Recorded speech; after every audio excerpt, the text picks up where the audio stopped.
Elle a commencé par vendre des gâteaux à ses camarades de classe et aujourd'hui, elle est invitée dans de grands sommets et conférences de par le monde. Activiste qui prône l'autonomisation des femmes et l'égalité des sexes pour résoudre les crises économiques. Patricia Nzolantima, son nom revient toujours quand on parle d'entrepreneuriat féminin en Afrique, car depuis plus d'une décennie, elle est très active dans le monde des affaires et milite avec ferveur pour l'entrepreneuriat féminin afin de tracer la route à d'autres femmes qui veulent aussi entreprendre. Il existe un slogan à Kinshasa qui dit « La femme, c'est le corps, la belle taille, la belle silhouette. Mwasi Ndenzoto ».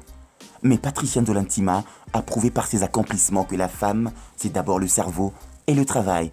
Aujourd'hui, dans cette vidéo, nous allons ensemble découvrir les exploits et le parcours d'une femme qui sort du lot et qui est devenue un visage incontournable de l'entrepreneuriat féminin en Afrique et même dans le monde, car elle cumule plusieurs entreprises et prix d'entrepreneuriat. Ainsi, installez-vous bien car nous allons découvrir le parcours et les étapes qui ont conduit au succès cette femme qui pratique l'entrepreneuriat au féminin. C'est parti!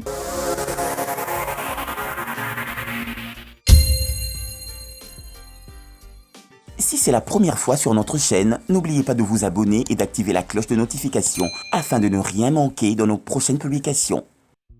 Patricia Nzolantima est née en République démocratique du Congo dans une famille d'entrepreneurs. Elle est l'aînée de 6 enfants dont 3 filles et 3 garçons. Déjà à l'âge de 15 ans, elle est attirée par l'entrepreneuriat et commence à vendre des gaufres à ses camarades de classe. Avec ses gains, à 18 ans, elle achète une machine à coudre et confectionne des robes pour les dames dans la ville. Injustice et inégalité en RDC, cela nourrit son désir d'améliorer la façon de vivre dans sa communauté et opte pour des études de droit à l'Université protestante du Congo. Âgée de 20 ans et encore étudiante, elle est remarquée et engagée par une société multinationale de publicité. En dépit du travail, elle finit quand même par obtenir son master en droit à l'Université protestante du Congo à Kinshasa. Voulant être bilingue, elle continue ses études en Afrique du Sud et obtient un master en anglais des affaires et gestion du marketing au Cape Studies Institute de Cape Town. Après avoir développé des stratégies marketing pour de grandes entreprises internationales en RDC et au Sénégal, elle crée sa première entreprise le 8 novembre 2008, Communicar, une agence de marketing. 2 ans plus tard, donc en 2010, son entreprise a fusionné avec le géant sud-africain EXP Agency, donnant naissance à une nouvelle entité, EXP Communicar, le leader du marketing en Afrique subsaharienne. Étant petite, elle disait qu'elle voulait être une grande dame, une dame qui inspire sa communauté et qui change les choses pour le mieux. Puis, elle a décidé qu'il était grand temps de redonner foi à la femme africaine et lance Bizoli Group, une holding qui regroupe plusieurs projets et entreprises tels que Ubiscapes, lancé en 2018. C'est une société de transport et taxi VTC avec la particularité des chauffeurs femmes.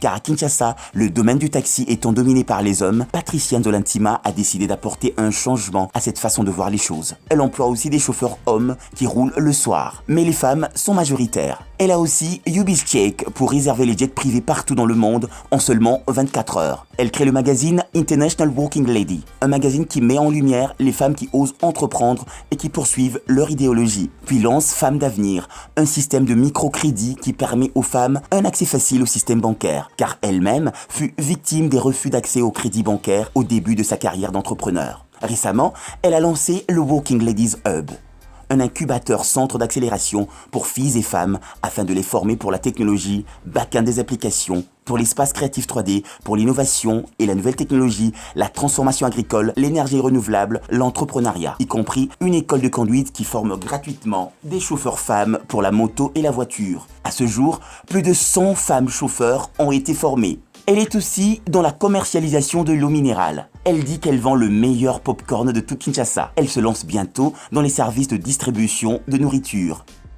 Les femmes africaines réussiront là où les hommes ont échoué. C'est l'une des phrases préférées de Patricia Nzolantima qui croit que la femme africaine aura un grand rôle dans le développement de l'Afrique. En 2012, elle faisait partie des 63 jeunes entrepreneurs sélectionnés dans 45 pays pour rejoindre le lancement des jeunes leaders africains initié par le président Barack Obama. Un énorme coup de pouce qui lui permet de jeter les bases dans son plus grand rêve, la création d'une banque pour financer les projets des femmes entrepreneurs africaines. Depuis 2013, Patricia est membre de l'Alliance des jeunes entrepreneurs et représente la République démocratique du Congo au sommet du G20. Son expertise dans l'entrepreneuriat féminin et ses actions ont une reconnaissance internationale.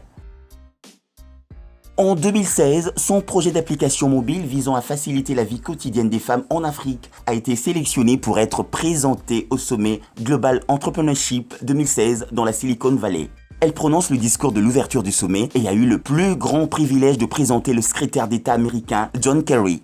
En octobre 2016, elle a lancé la 3e édition de Kinshasa Rose, une mobilisation contre le cancer du sein. En ce jour, des mammographies gratuites sont proposées aux habitants de Kinshasa en RDC. En février 2017, Patricia est devenue membre du conseil d'administration du Centre des étudiants africains de l'université Harvard. En 2018, Leadership Award la nomme comme la jeune femme africaine innovatrice de 2018. Récemment, elle est devenue ambassadrice de Women in Africa. Si les femmes des États-Unis d'Amérique ont pour modèle de réussite Oprah Winfrey, pensez-vous que les femmes africaines en possèdent encore aujourd'hui? Dites-nous en commentaire ce que vous pensez de l'entrepreneuriat féminin en Afrique et proposez-nous aussi les noms des autres femmes et personnalités africaines dont vous voulez nous voir parler dans nos prochaines vidéos. Merci.